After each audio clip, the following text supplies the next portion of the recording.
Rose had never seen such a big police presence on her property before.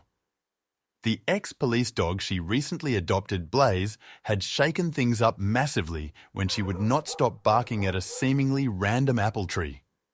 Only when Rose managed to break the tree open did she realize what Blaze had detected inside. She had called the police immediately, and they came with every available officer they had. For months, Rose received letters from the government telling her to cut down her apple trees. They claimed that the land her trees grew on did not belong to Rose, but to the state. Rose had objected each time, and at one point the letters stopped coming. She never thought of it again, hoping it would all just blow over. But today, she would finally realize why the government had asked that of her. During Blaze and Rose's morning walk, Blaze suddenly stopped and began to bark at one of Rose's apple trees. At first, she didn't think much of it, but when Blaze refused to move a muscle, she began to grow worried. She knew Blaze was an ex-police dog, trained to locate suspicious items. So, what could possibly be inside her tree, alerting Blaze? At first, she tried to lure Blaze away with treats, but nothing worked. She could pull as hard as she could, but Blaze was much stronger than her.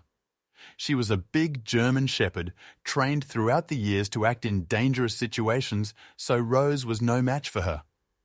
Finally, she decided to call the adoption center, hoping they could help her. She asked them if they knew what exactly Blaze was trained in, but they couldn't tell her. They had it somewhere in their concealed records, but it would take a very long time to locate all the information. Rose sighed and hung up the phone. This was getting more out of hand by the minute. Blaze had now been barking at the tree for almost half an hour. She knew she had to do something, or Blaze would sit here barking continuously all day and night.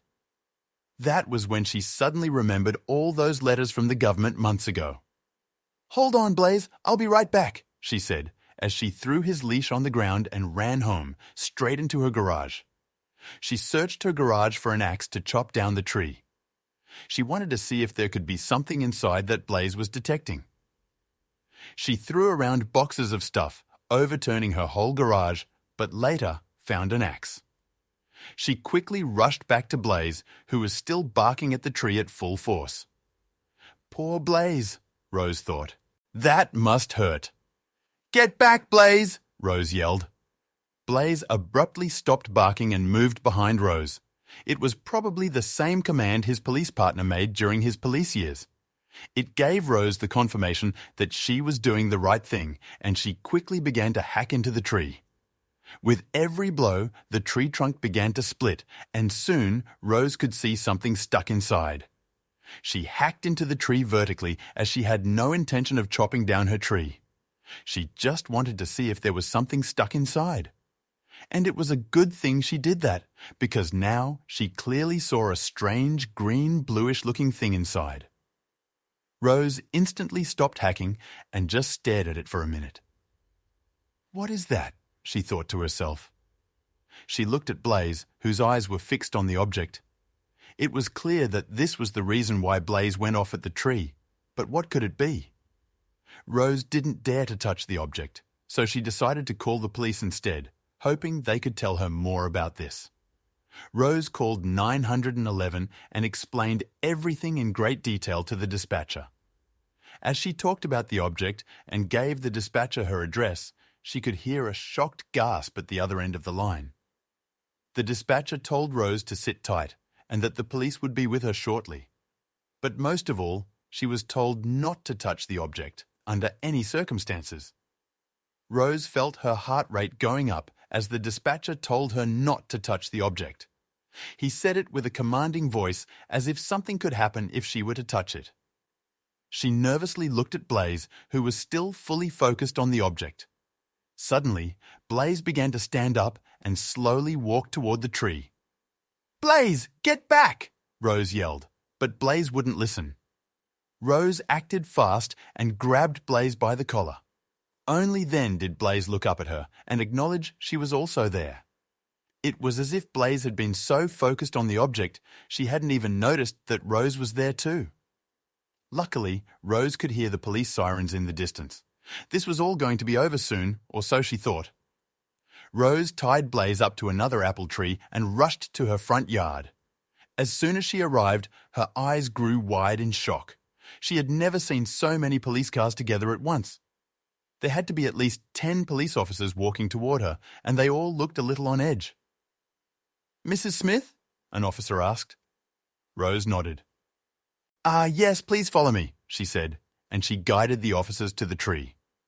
As soon as Blaze noticed all the men and women in uniform, she began to bark again. It had to be very confusing for her to see all those uniforms again. Rose tried to calm Blaze down, but it didn't work. Rose had never seen Blaze so excited before. "Blaze?" one of the officers suddenly said. As soon as Blaze heard the officer's voice, she began to wag her tail like a maniac and even began to whine a little. "Blaze, hi girl," the officer said again, now crouching down and hugging Blaze. "You know her?" Rose asked the officer. "Blaze was my partner," the officer said. His voice was filled with love, but also sadness. The officer, introducing himself as Martinez, gazed at Blaze with a mixture of joy and nostalgia. "She was the best partner I ever had," he said, his eyes reflecting a well of memories. Blaze had an instinct for finding the truth, no matter how deeply it was buried. Rose watched as Martinez gently stroked Blaze's head, a silent communication flowing between them. Martinez began recounting tales of Blaze's bravery. "There was this one case," he said, his voice tinged with pride. "A missing child. We were at a dead end until Blaze picked up a faint scent in the woods." He smiled. "That dog led us straight to the child, safe and sound. She was more than a dog. She was a hero." "The bond between a canine and their handler is unique," Martinez explained. "Blaze and I shared more than just work. We were a team in every sense. When she retired, it felt like losing a part of myself." Rose could see the unspoken emotion in his eyes as he recalled their time together, a bond that went beyond the call of duty. "Blaze had a knack for the unusual," Martinez continued. "There was this unsolved case. Something never sat right with us. Blaze was onto something then, but we couldn't follow through." He looked at the tree, then back at Blaze. "Seeing her like this, so focused, it makes me wonder if she's found what we missed back then." "Even after retirement, a police dog's instincts remain sharp," Martinez concluded, watching Blaze intently. "If she's this worked up, it's not without reason. She always had a sense for the hidden, the overlooked." Rose felt a chill of anticipation, wondering what Blaze had discovered that had eluded them all until now. As the day wore on, more vehicles pulled up to Rose's property. Men and women in suits mingled with the officers, their presence cloaked in a veil of urgency. They congregated around the tree, their discussions barely above whispers. Rose watched from her porch, an uneasy feeling growing in her stomach. The tree, once a symbol of serenity, had become the epicenter of a mysterious storm. Rose noticed the officials moving in patterns that seemed rehearsed, their glances quick and secretive. They occasionally looked her way, their expressions unreadable. It was as if her own land had turned into foreign territory, with Rose an unwelcome stranger in her backyard. The air was thick with unspoken words, and Rose felt a deepening sense of alienation. From her vantage point, Rose caught fragments of hushed conversations, urgent tones speaking of caution and danger. When she approached, the conversation ceased, replaced by polite but firm suggestions that she keep her distance. "For your own safety, ma'am," one official said. But their warnings only served to heighten Rose's suspicion, her mind racing with unanswered questions. Rose tried to glean information. Her inquiries met with vague answers or outright avoidance. "We're handling the situation, Mrs. Smith," one official said, his voice devoid of warmth. Another simply offered a strained smile, excusing himself hastily. With each evasion, Rose's unease grew, her frustration mounting at being kept in the dark about the investigation on her own property. As evening approached, the sense of exclusion became palpable. The officials, once somewhat communicative, now seemed to form an invisible barrier around the tree. Rose, once the master of her domain, watched helplessly as her property transformed into a stage for a play in which she had no part. The tree stood at the center, its secrets guarded by a ring of silent sentinels. Rose's questions echoed unanswered as she confronted a wall of silence. Each inquiry she made about the object in the tree was met with non-committal shrugs or pointed looks that said more than words. It was as if a barrier had been erected, not just around the tree, but around the truth itself. She felt like an outsider, unable to penetrate the veil of secrecy. The more Rose sought answers, the more elusive they became. Her persistent questions were brushed aside with vague comments like, "We're looking into it," or "It's under control." The lack of transparency only fueled her frustration. She felt as if she was being deliberately kept in the dark, her presence barely tolerated by the officials swarming her property. Surrounded by the hustle of activity, Rose felt a profound sense of isolation. She was a spectator on her own land, her involvement limited to watching from a distance. The officials, engrossed in their work, seemed to forget her existence. She longed for inclusion, for some semblance of control over the situation unfolding in her own backyard. The air was thick with unspoken words and hidden agendas. The officials' demeanor grew increasingly secretive, their conversations ceasing whenever Rose approached. Their hushed tones and furtive glances made her feel more alienated. She was surrounded by people, yet utterly alone, cut off from the very investigation that had overtaken her life. Despite the mounting tension and lack of cooperation, Rose's resolve only strengthened. She was determined to uncover the truth, no matter how many barriers stood in her way. The mystery of the object in the tree had consumed her, and she wouldn't rest until she understood why her peaceful life had been so abruptly disrupted. The arrival of the forensic team injected a new urgency into the scene. Clad in white suits, they moved with purpose, their equipment in tow. Rose watched as they cordoned off the area around the tree, their focus solely on the mysterious object. This new development hinted at the seriousness of the situation, amplifying the intensity of the investigation. The forensic experts worked meticulously, examining the object with an array of tools. Their movements were precise, every action deliberate. Rose tried to catch glimpses of their process, but their findings remained shrouded in secrecy. The object, now the center of such careful scrutiny, seemed to hold answers that were just beyond reach. As the forensic team delved deeper, Rose found herself further marginalized. Attempts to glean information were met with polite but firm deflections. "We can't disclose anything at this stage," was the recurring response. The investigation, growing in intensity, seemed to build a wall between Rose and the truth she sought.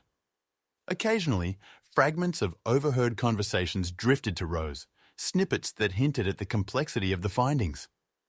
"Unusual composition," one expert muttered, while another spoke of unexpected anomalies. These cryptic comments tantalized Rose's curiosity, but offered no substantial answers, only deepening the enigma. The forensic team maintained a facade of professionalism, their expressions unreadable, their conversations private.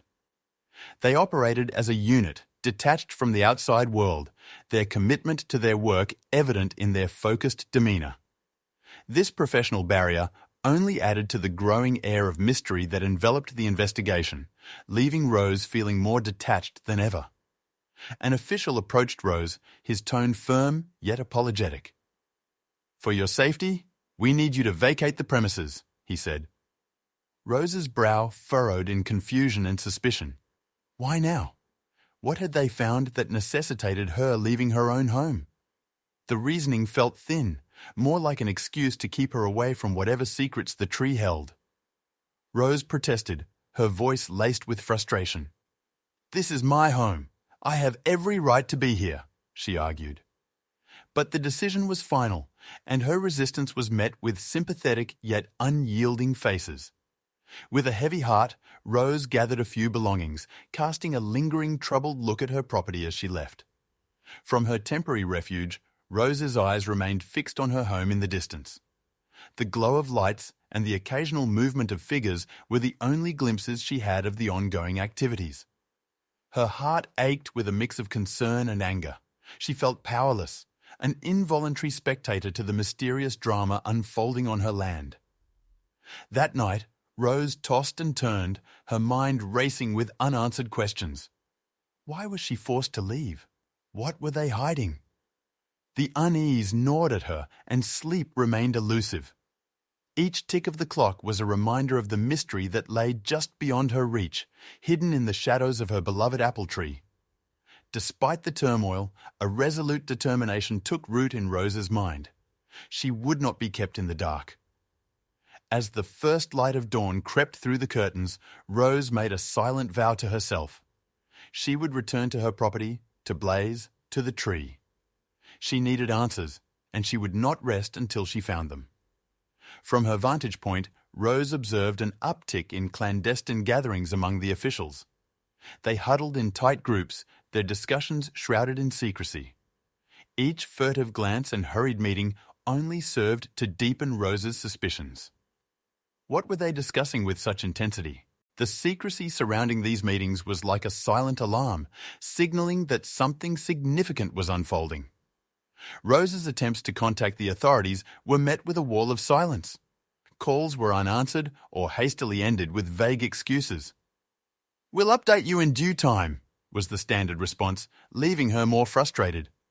Each rebuffed attempt to learn the truth only added to her growing sense of unease and distrust. What were they keeping from her? Determined, Rose became a silent observer, her ears straining to catch snippets of conversations. From her discreet vantage point, she gleaned fragments of dialogue, though they were often cryptic and out of context.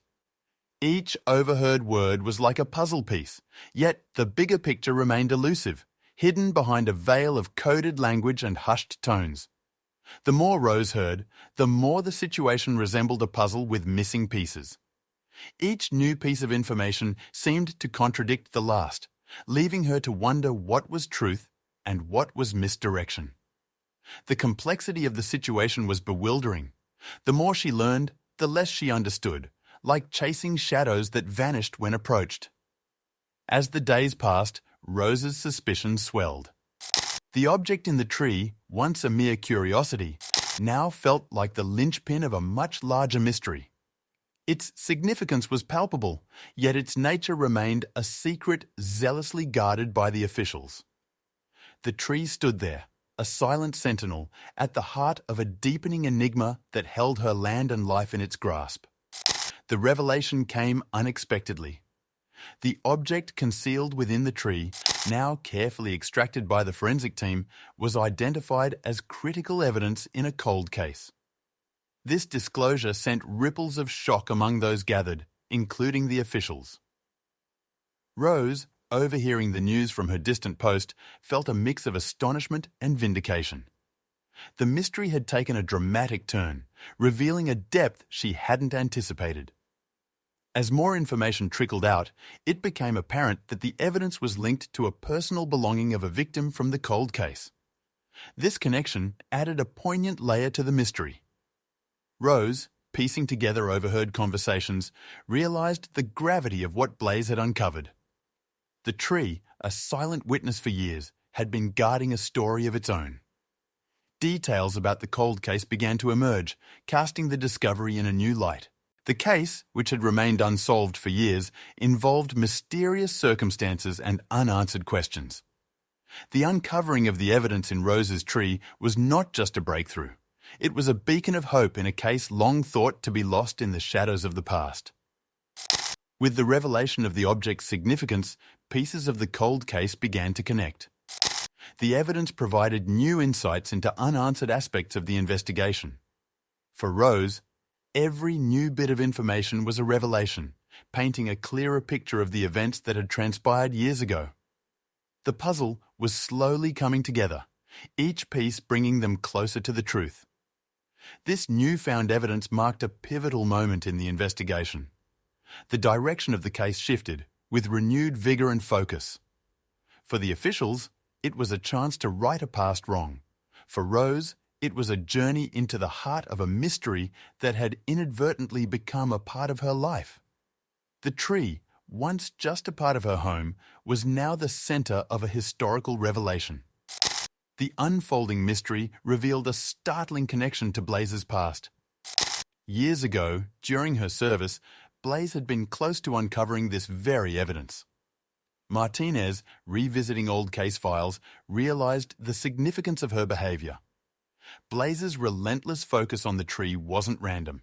It was driven by an unfinished chapter in her career, a lingering scent from a case that had never left her. The discovery breathed new life into the cold case. Blaze, now retired, found herself at the center of a rekindled investigation. Her instinctual discovery at Rose's tree had reignited a dormant pursuit for truth. The officials, once dismissive of Blaze's actions, now viewed her in a new light as a key to unlocking a long-forgotten mystery. Martinez spent hours poring over the details of the case, memories flooding back. He remembered Blaze's intense focus during their investigations, her ability to sense what others couldn't. Now, with the evidence unearthed from Rose's tree, he pieced together the role Blaze had played. Her instincts had been right all along, a fact that brought both pride and a tinge of regret. The cold case, which had faded into obscurity, was suddenly alive with possibilities. Blaze's discovery had provided a missing link, a vital clue that had been overlooked. The investigation team, energized by this breakthrough, delved into the case with renewed determination. Blaze's legacy, it seemed, was still influencing the course of justice, years after her retirement. The connection to Blaze's past added a poignant dimension to the investigation. It was a reminder that justice, sometimes delayed, is not always denied. For Martinez and the team, it was an opportunity to close a chapter that had remained open for too long. For Rose, it was a realization that Blaze's presence in her life was more than mere chance. It was a continuation of a quest for truth. The evidence extracted from the tree opened new avenues in the cold case. Each clue unraveled parts of the mystery that had been entangled for years. The authorities, with fresh leads, followed the trail with a sense of urgency and hope. For Rose, watching from the sidelines, it was a bittersweet realization that her beloved tree had been a silent guardian of crucial truths. A significant breakthrough came when the evidence led to the identification of a long-sought suspect. The name, when announced, sent shockwaves through the community. For those who had followed the case, it was a moment of disbelief and vindication. The puzzle that had confounded many for so long was finally beginning to make sense, piece by piece. Rose's discoveries on her property, combined with the newfound evidence, were instrumental in painting a complete picture of the crime. The disparate pieces of the puzzle, once confusing and disconnected, now fit together in a coherent narrative. The role that Rose and Blaze played became clear, their unwitting involvement now a crucial part of the case's resolution. As the investigation neared its conclusion, the final pieces of the mystery clicked into place. Each revelation shed light on the events that had transpired years ago, bringing clarity to the once opaque case. The team of investigators, along with Rose, watched as the story that had started with an inexplicable focus on a tree came full circle. The resolution of the case brought a profound sense of closure and justice. For the families affected, it was a long-awaited end to years of uncertainty. The community, which had been haunted by the unsolved mystery, could finally find peace. Rose, standing beside Blaze, felt a deep sense of satisfaction. Justice had been served, a testament to the unwavering instincts of her loyal companion. In the aftermath of the case's resolution, the community and authorities expressed their gratitude to Rose and Blaze. A small ceremony was held in their honor, acknowledging their unintended yet pivotal role in solving the mystery. Rose stood beside Blaze, feeling a swell of pride for her loyal companion. The recognition was bittersweet, a reminder of the strange journey they had embarked upon together. The day Rose returned to her property was filled with a mix of emotions. Walking through her familiar surroundings, she felt a profound sense of relief. The tree, now just a memory, had left a mark in her life. But the return was also a closure, a sign that life could return to normal, free from the shadows of mystery and investigation. As life settled down, Rose found her bond with Blaze deepening. Understanding the full extent of Blaze's past, her respect for the dog grew immensely. Blaze wasn't just a pet. She was a companion with a remarkable history, a partner who had shared in an unexpected chapter of Rose's life. Their relationship was now rooted in a shared experience, a bond forged through the unexpected twists of fate. In quieter moments, Rose reflected on the journey she and Blaze had experienced. It was a story that seemed almost unbelievable, a tale that had started with a simple bark and led to the resolution of a long-standing mystery. Rose thought about the tree, Blaze, and the unforeseen events. It was a reminder of how life can take unexpected turns, leading to paths never imagined. The story concluded with Rose looking forward to a new chapter in her life. With the mystery resolved and her role in it concluded, she felt a sense of peace. Looking at Blaze, she contemplated their future adventures. The world was full of possibilities, and she was ready to embrace whatever came next, with her faithful companion by her side.